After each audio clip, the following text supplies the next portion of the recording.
अस्सलाम वालेकुम स्टूडेंट्स, आज हम केमिकल इक्विलिब्रियम चैप्टर 1 स्टार्ट कर रहे हैं। 9 क्लास की बुक का चैप्टर है और जो लोग ये कॉन्सेप्ट सीखने के लिए वीडियो देख रहे हैं केमिकल इक्विलिब्रियम क्या होता है तो उनके लिए भी हेल्पफुल है। स्टार्ट करते हैं पहले कुछ टर्मिनोलॉजी से, फिर केमिकल इक्विलिब्रियम के चैप्टर का जो नाम है वो आपको समझ में आएगा। लेकिन पहले आपको कुछ बेसिक इन्फॉर्मेशन पता होनी चाहिए, हम डायरेक्टली इसको इस तरह स्टार्ट नहीं कर सकते। सबसे पहले हम स्टार्ट करते हैं इस कॉन्सेप्ट से कि फिजिकल चेंज क्या होता है और केमिकल चेंज क्या होता है। ठीक है, फिजिकल चेंज क्या होता है कि फिजिकल चेंज में हमारे पास कोई न्यू प्रोडक्ट नहीं बनता। मतलब जो प्रोडक्ट से यहाँ पे एग्जांपल दी हुई आइस मेल्टिंग की, आइस जब मेल्ट होती है तो वो तब भी H2O ही होती है और जब वो आइस की फॉर्म में होती है तब भी वो H2O ही रहती है। ये केमिकल फॉर्मूला जो है इसका चेंज नहीं होता, जस्ट स्टेट चेंज होती है। क्या चेंज होती है? जस्ट स्टेट चेंज होती है। इसके बरअक्स केमिकल चेंज क्या होता है? ये है केमिकल चेंज। केमिकल चेंज क्यों? हमारे पास यहाँ था ये सोडियम बाइकार्बोनेट, ओके, लेकिन अब ये क्या बन गया? सोडियम बाइकार्बोनेट था लेकिन इसने डीकम्पोजिशन किया और ये क्या बन गया? Sodium carbonate. आपको पता है सोडियम होता है और ये कार्बोनेट होता है और इसी के साथ कार्बन डाइऑक्साइड और वाटर। आपको पता है कार्बन डाइऑक्साइड एक वाटर है, मैं इसे नहीं लिख रही हूँ। तो ये बन गया। तो ये अपनी इस फॉर्म में नहीं रहा, ये केमिकल चेंज आया है इसमें। इसका ये फॉर्मूला था और ये अपनी इस फॉर्म में आ गया। और मे भी केमिकल चेंज के दौरान, इसमें तो वैसे नहीं कह रही मैं, लेकिन कुछ रिएक्शन ऐसे होते हैं कि केमिकल चेंज के दौरान फिजिकल चेंज भी नजर आता है। मतलब उसकी कलर चेंज हो जाता है। जब कलर चेंज हुआ है तो फिजिकल चेंज कहलाएगा वो। लेकिन हर फिजिकल चेंज में जरूरी नहीं है केमिकल चेंज हुआ हो। अब हमें दो टर्मिनोलॉजीज पे और ध्यान देना है। वो दो टर्मिनोलॉजी, एक तो रिएक्टेंट और एक प्रोडक्ट। जो रिएक्शन से पहले फॉर्म होती है वो रिएक्टेंट कहलाती है। जो भी केमिकल्स होते हैं, एक भी हो सकते हैं, दो भी हो सकते हैं। जो रिएक्शन के बाद बनते हैं वो प्रोडक्ट कहलाते हैं। एक भी हो सकते हैं, दो भी हो सकते हैं, ज्यादा हो सकते हैं। मतलब जो रिएक्शन के बाद, मतलब केमिकल चेंज के बाद जो प्रोडक्ट बन रहा है, जो एलिमेंट बन रहे हैं वो प्रोडक्ट है और से पहले के रिएक्टेंट है। अब एक टर्मिनोलॉजी है हमारे पास, केमिकल रिएक्शन।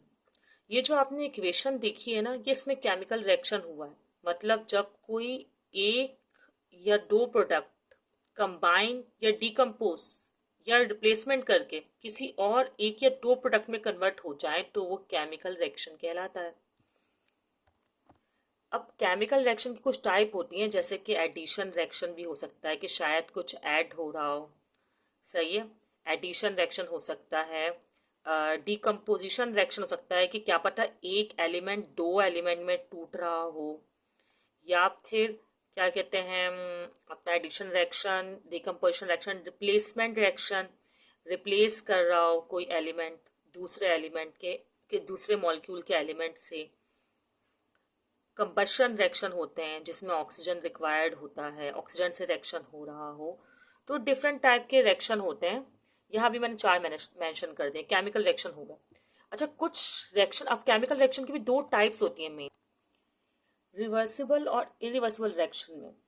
नाम से ही एक तो चीज आपको क्लियर हो रही है। रिवर्सिबल रिएक्शन वो होते हैं जिसमें प्रोडक्ट वापस रिएक्टेंट बनना शुरू हो जाए। अगर इसकी मैं एग्जाम्पल लिखूं एक, तो ये मैंने एक एग्जाम्पल मेंशन की है। सल्फर डाइऑक्साइड और ऑक्सीजन कुछ टाइम तक प्रोडक्ट बनाते हैं, फिर क्या होता है कि इक्विलिब्रियम अटेंड जाता है। फॉर एग्जाम्पल ये 10 ग्राम था, ठीक है, और 10 ग्राम से 5 ग्राम तक इन्होंने बनाया। एग्जाम्पल दे रही हूँ, जरूरी नहीं कि 10 ग्राम से हाफ हो तो ही इक्विलिब्रियम अटेन होता है, ऐसा नहीं है।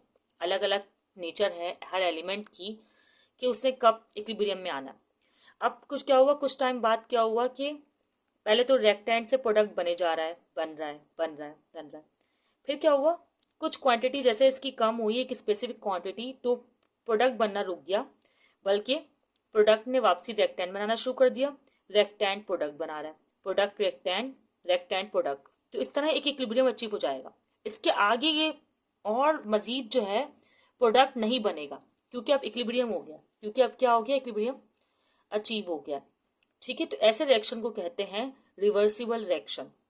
जबकि इरिवर्सिबल रिएक्शन में मैंने अभी पहले एग्जाम्पल करवाई थी ना, सोडियम बाइकार्बोनेट और बना रहा था सोडियम कार्बोनेट वगैरह, तो वो रिवर्स रिएक्शन नहीं होते। उसमें क्या होता है कि पूरा का पूरा रिएक्टेंट जो है वो प्रोडक्ट बन जाता है। जबकि रिवर्सिबल रिएक्शन में कभी भी ऐसा नहीं होता कि पूरा का पूरा रिएक्टेंट प्रोडक्ट बन जाए। देखिए यहाँ मैंने पॉइंट भी लिखा, the reactant can not be converted into product, completely लिखना चाहिए था मुझे, मतलब can not be converted into product, product तो बनता है पर कंप्लीटली नहीं बनता। प्रोडक्ट तो हमारा बन रहा है ना, रिएक्शन हो रहा है, ठीक है, पर कंप्लीटली नहीं बनता। जबकि ये जो है इरिवर्सिबल रिएक्शन में तमाम जो रिएक्टेंट है वो प्रोडक्ट बन जाता है। अच्छा, ये इरिवर्सिबल रिएक्शन है तो कोई इक्विलिब्रियम का चांस ही नहीं है, क्योंकि रिएक्टेंट तो प्रोडक्ट बन रहा है और ये यूनिडायरेक्शनल है। अच्छा, जिसमें ये जो डायरेक्शन होती है फॉरवर्ड डायरेक्शन। क्या होती है? फॉरवर्ड। और जब वापसी प्रोडक्ट रिएक्टेंट बनने लगता है तो ये बैकवर्ड डायरेक्शन कहलाती है। लेकिन ऐसे रिएक्शन जिसमें आपका प्रोडक्ट कभी रिएक्टेंट बनेगा ही नहीं, वो कंप्लीटली प्रोडक्ट बन जाएगा, तो ऐसे में सिंगल एरो बनाते हैं, क्योंकि वो एक साइड यूनिडायरेक्शनल होता है, तो हम मेंशन करते हैं सिंगल एरो से। सही है, सिंगल एरो से मेंशन करेंगे, यूनिडायरेक्शनल प्रोडक्ट है, और इसको मेंशन करेंगे इस तरह डबल एरो से, रिवर्सिबल रिएक्शंस को, क्योंकि इसकी direction both forward and backward हो रही होती है, और ये यूनिडायरेक्शनल होता है सिंगल एरो। इसमें इक्विलिब्रियम अटेन हो जाता है तभी तो प्रोडक्ट वापसी रिएक्टेंट बनने लगता है। तब होता है जब प्रोडक्ट रिएक्टेंट बन रहा हो और रिएक्टेंट प्रोडक्ट साइमल्टेनियसली रिएक्शन हो रहा हो, जबकि इसमें ऐसा नहीं होता। तो ये डिफरेंस हो गया रिवर्सिबल और इरिवर्सिबल रिएक्शन का। रिवर्सिबल रिएक्शन बोथ डायरेक्शन होता है, इरिवर्सिबल रिएक्शन नहीं होता, और इसमें इक्विलिब्रियम अटेन होता है, इसमें इक्विलिब्रियम अटेन नहीं होता, और ये कभी भी कंप्लीटली प्रोडक्ट नहीं बन सकता। कौन सा? Reversible reaction. और हमने ज़्यादातर जो जो स्ट्रक्चर पढ़ने हैं ना, वो रिवर्सिबल रिएक्शन ही पढ़ने हैं। एक और बात जो मुझे अहम बतानी है, जो रिवर्सिबल रिएक्शन होते हैं ना, वो ऑलवेज डायनेमिक होते हैं। डायनेमिक का मतलब है इन मोशन इन एक्शन, इस तरह कह सकते हैं।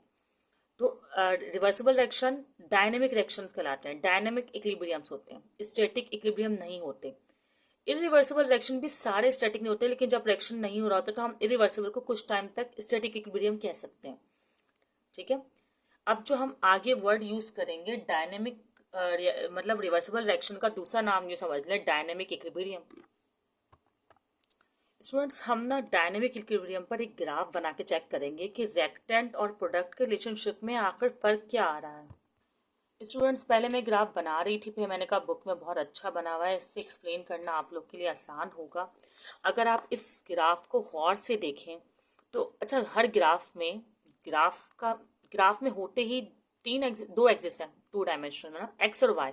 आपको पता है जो वर्टिकल होता है वो वाई एक्सिस होता है, और जो हॉरिजॉन्टल होता है वो एक्स एक्सिस होता है। मैं यहाँ मेंशन कर देती हूँ, सही, vertical line y axis, horizontal line x axis. और एक और बात, हम एक्स एक्सिस पे हमेशा इंडिपेंडेंट क्वांटिटी रखते हैं।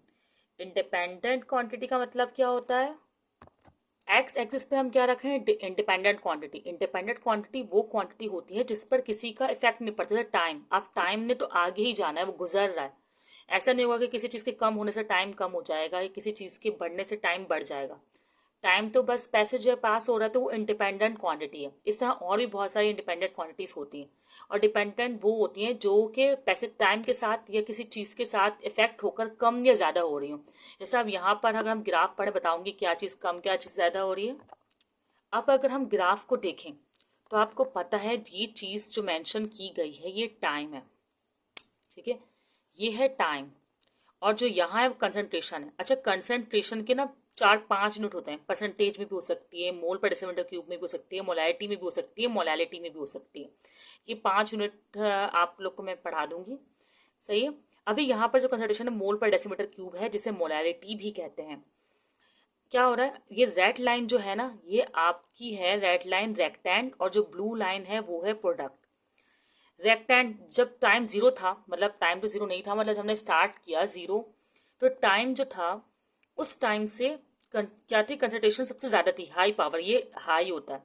और ये जो रेक्टेंट था आपका प्रोडक्ट, ये जीरो था, प्रोडक्ट क्या था।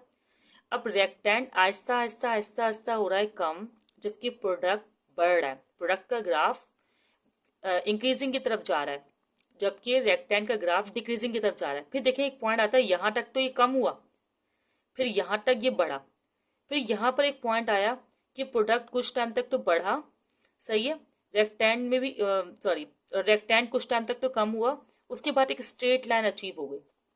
यहाँ प्रोडक्ट की भी एक स्ट्रेट लाइन अचीव हो गई।